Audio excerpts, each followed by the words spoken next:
Dear friends, I am on the way to the annual National Jewish Retreat.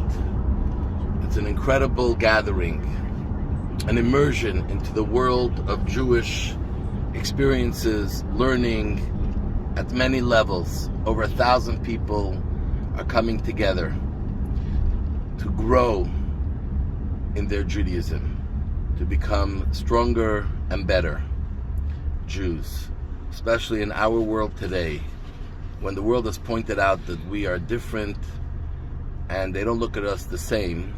We got to go to Torah to understand what that is. And actually in this week's Torah portion, Va'eschanan, Moshe is telling the Jews, remember, this is an entire book where he's repeating.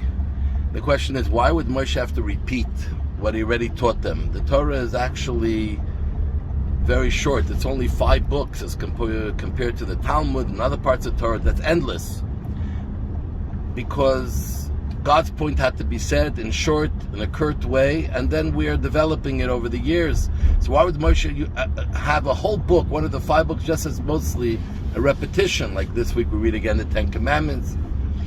And here lies a very important lesson for all of us, that you don't learn something once.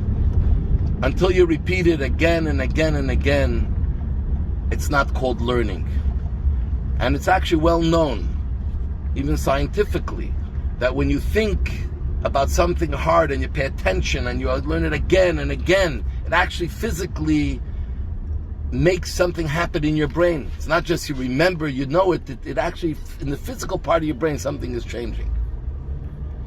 And in this week's portion, Moshe tells the Jewish people, Kihi chochmaschem uvinaschem beino amim, that this is your wisdom and your knowledge and your keen sense about life, that the whole world will recognize that there's something unique about what we have.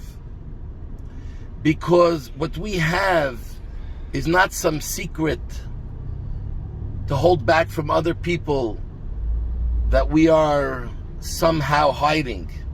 What we have is a secret of the world where everyone has to glean from to be able to live a full, complete life. And we, my friends, are the ones who have to carry that. We have to show by example that we live a life according to the way of Torah. We have to throw ourselves into learning more and more and deeper and questioning and challenging and asking and probing, because all the answers for the situations we are in, instead of throwing up our hands, we have guidance from the Torah. And we are blessed in our generation that the Rebbe articulated so much of it for our times. And what he has spoken about, that has been recorded in video and in writing, if you open it up today, it's as if he's speaking today. Because the world, my friends, doesn't change as much as you think. And a lot of the core issues and problems are the same, but they come up and are being expressed in different ways. So in our portion, Va'eschanan, where Moshe repeats the Torah, he says, Kol Godal V'lo Yosef. This is a great voice, Kol Gadol V'lo Yosef, and it did not end. And the question is, what do you mean it did not end? God spoke and then it was finished, but the answer is no.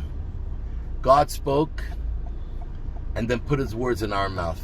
And when we learn and we speak the words of Torah, then all of a sudden we are continuing God's words.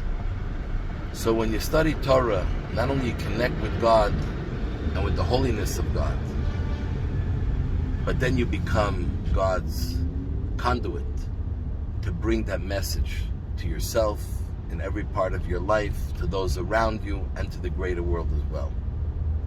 So as we had just come from Tisha B'Av, crying over the destruction, we are already in the mode of rebuilding, and it's in the hand of every one of us to make it happen. So I want to wish you a Shabbat Shalom. God bless you. We love you all. Candlelighting time in Montreal, 7:42 p.m.